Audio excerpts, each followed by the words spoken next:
नमस्कार, मैं हूं बिट्टू तिवारी और आप देख रहे हैं पब्लिक फर्स्ट बिहार झारखंड।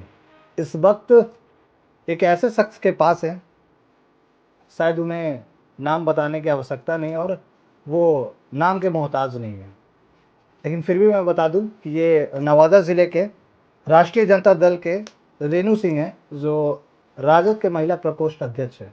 पहले तो मैं स्वागत करता हूं अपने चैनल में रेणु जी आपका। जी, आपका भी बहुत बहुत स्वागत और धन्यवाद। लोकसभा का चुनाव चल रहा है, काफ़ी नेता कद्दावर नेता बिहार के नवादा जिलों पे हॉट सीट बना दी है। बात आई चुनाव की तो सांसद के इन्हें टिकट मिलेगा, उन्हें टिकट मिलेगा, आरजेडी से किसे टिकट मिलेगा, ये कहीं ना कहीं एक रहस्य बना रहा। फिर बीजेपी से बना रहा कि बीजेपी से किसको टिकट मिलेगा। हालांकि यहाँ से आरजेडी के श्रवण कुशवाहा को टिकट मिला। इस पे क्या कहेंगे? नवादा राष्ट्रीय जनता दल लगातार लड़ाई लड़ती रही है और बहुत शानदार लड़ाई हम लोगों ने लड़ी है। इस बार आपस में माननीय नेता प्रतिपक्ष तेजस्वी प्रसाद यादव जी, गरीबों के मसीहा लालू प्रसाद यादव जी और महागठबंधन के तमाम शीर्ष नेतृत्व में जो लोग हैं, आपस में बैठ के सलाह किए कि लगातार नवादा की लड़ाई शानदार तो रही, लेकिन जीतने से हम लोग दूर रहे और बाहरी लोग हमेशा आके यहाँ पे बरगला के या झूठ बोल जिस भी कारण से जीतते रहे हैं, तो आखिर क्यों, कहाँ हमसे चूक होती है। तो आपस में बहुत अच्छी तरह से विचार विमर्श करने के बाद एक ऐसे व्यक्ति को नवादा का टिकट दिया गया, आरजेडी से सिंबल दिया गया, जिसको कि समाज के हर जाति धर्म के लोगों का आशीर्वाद और प्यार मिल सके। तो इसलिए अब तो काफ़ी मुद्दों पर चर्चित रही है। इसके पहले आप किसी पार्टी में थी या फिर प्रथम में ही आपने आरजेडी राजद को ज्वाइन किया? जी, मैंने जब से राजनीति में पैर रखा तो राष्ट्रीय जनता दल में, और मैं शुरू से लेकर अब तक सिर्फ अपने संगठन के साथ ईमानदारी से। राष्ट्रीय जनता दल ही चयनित करना चाहिए, कुछ तो सोच के ही चयनित। जी बिल्कुल। राष्ट्रीय जनता दल के बारे में जितना बताऊं उतना शायद कम होगा। ये पूरे बिहार की जनता जानती है। राष्ट्रीय जनता दल जो लालू प्रसाद यादव जी की पार्टी है, तो हम एक आम इंसान जो क्या चाहते हैं कि मान सम्मान अपना जहाँ मिले, तो खास करके महिलाओं के लिए, गरीबों के लिए, नौजवानों के लिए, समाज के हर कमज़ोर तबके के लिए, जो एकदम समाज के अंतिम पायदान पे जो लोग हैं, निम्न स्तर पे, उनके लिए भी राष्ट्रीय जनता दल आगे बढ़ चढ़ के और उनके हक अधिकारों की लड़ाई लड़ती रही है। और लालू प्रसाद यादव एक विचारधारा है, वो एक व्यक्ति नहीं, विचारधारा है, और हमें उस विचारधारा में यकीन है, विश्वास है।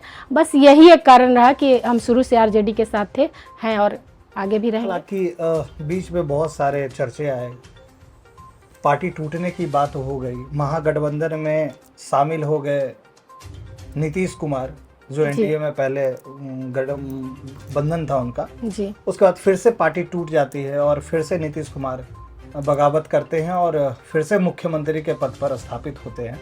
ये सिलसिला उथल पुथल का जो चल रहा है जी, नीतीश कुमार जो इधर से उधर जा रहे हैं, इस पे क्या कुछ कहेंगे? अब नीतीश कुमार जी की जो मानसिकता अभी वर्तमान में आपको देखने को मिल रही है, और जो केंद्र में बैठी हुई हमारी सरकार है, बात सिर्फ एक चीज़ की नहीं है। आप उस पूरे संगठन को देख लीजिए, चाहे वो विकास की बात हो, देश के जितने भी ज्वलंत मुद्दे आजकल हैं, तो ये सिर्फ उसी तर्ज पे जो पहले पूरे भारतवर्ष में एक हिटलरशाही या तानाशाही जो चल रहा था कि फूट डालो और राज करो, तो वही चीज़ देश में आज भी कायम है। और उसी की तर्ज पे तमाम पार्टियां जो है, जो देश का भला नहीं चाहती हैं, जिनको सिर्फ झूठ बोलना और जुमलेबाजी करना, झूठे वादे करके लोगों को बेवकूफ़ बनाना, तो ये सब उनका ही काम है।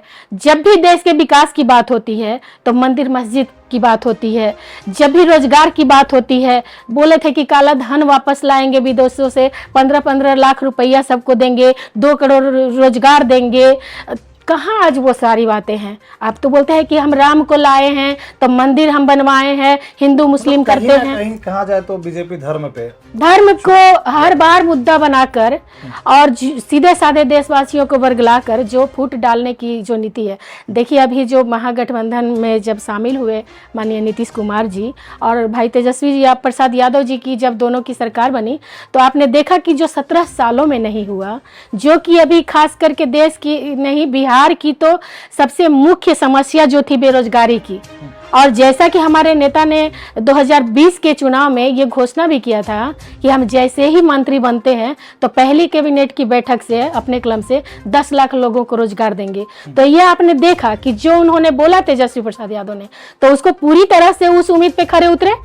17 महीनों में उन्होंने करीब 4.5 लाख लोगों को रोजगार देने का काम किया। लेकिन जो लोग नहीं चाहते हैं कि देश का विकास हो, जो भारत को और खास करके बिहार को जो गरीब राज्य ही घोषित करना चाहते हैं, तो उनके तो पेट में दर्द होगा वो फिर से जोड़ तोड़ करने में। चुनाव जी सबसे हॉट सीट नवादा, जी बिल्कुल, जहाँ पे प्रधानमंत्री खुद प्रचार में आ रहे। जी जी। उसके बाद यूपी के मुख्यमंत्री योगी आदित्यनाथ, वो भी नवादा जिला आएंगे। प्रधानमंत्री आके जाते हैं, उधर से तेजस्वी यादव फिर उनका भी हेलीकॉप्टर लैंड करता है यहाँ और वो भी प्रचार करते हैं। तो कहीं ना कहीं नवादा को हॉट सीट बना दिया गया। ऐसा क्यों? कुछ तो कारण रहा होगा। जी बिल्कुल। एक और बात है कि आरजेडी के कुछ पार्टी के ही लोग वो भी कहीं ना कहीं बगावत करके आरजेडी से चुनाव निर्दलीय भी लड़ रहे हैं। तो ये सारे मुद्दों को देखते हुए क्या कुछ कहेंगे लोकसभा चुनाव पे? जी, ये सारे मुद्दे आपके जो आपने बात की है वो बिल्कुल सही है कि नवादा को एक तरह से कहा जाए तो चारागाह बना के रख दिया गया है। हर बार आप देख रहे हैं कि लगातार 15 सालों से, चाहे गिरिराज सिंह की बात की जाए, भोला बाबू की बात की जाए, या माननीय अभी जो हमारे वर्तमान सांसद रहे पीछे चंदन सिंह की बात कीजिए, बाहरी लोग आते हैं जिनको कि नवादा की वस्तु स्थिति के बारे में कुछ भी पता नहीं है। बस उनका आना पैराशूट से जंप करके अचानक से आएंगे। मैं पूछती हूँ, कभी कभी तो मुझे बहुत तकलीफ होती है, कोई भी पार्टी के लोग हों, पार्टी के प्रति समर्पित होते हैं, क्या बीजेपी में यहाँ का एक भी आदमी ऐसा नहीं है, नेता मंत्री विधायक ऐसा नहीं है, पार्टी के कार्यकर्ता ऐसा नहीं है जो कि बीजेपी के लिए समर्पित हो? क्यों जरूरत पड़ता है बाहर के लोगों को ला के थोप देते? एक घर होता है, पार्टी संगठन परिवार होता है।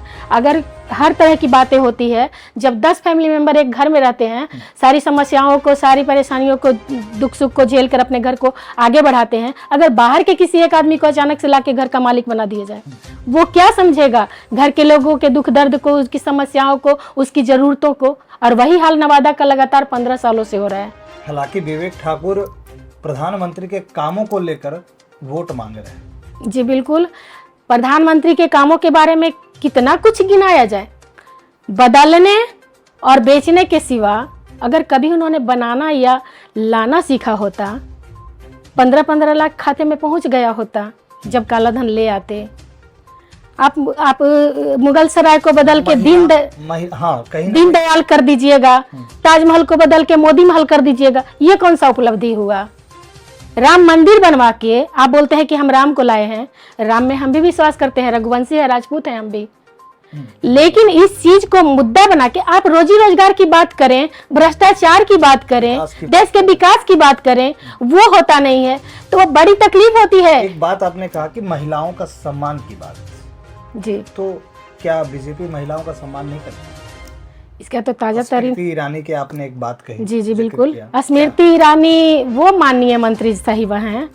जब आपको याद होगा दिल्ली में निर्भया कांड हुआ था, उस समय केंद्र में मनमोहन सिंह की सरकार थी, तो वही मंत्री जी चिल्ला चिल्ला के बोलती थी कि ऐसे निकम्मे प्रधानमंत्री को चूड़ियां भेजने का काम करें।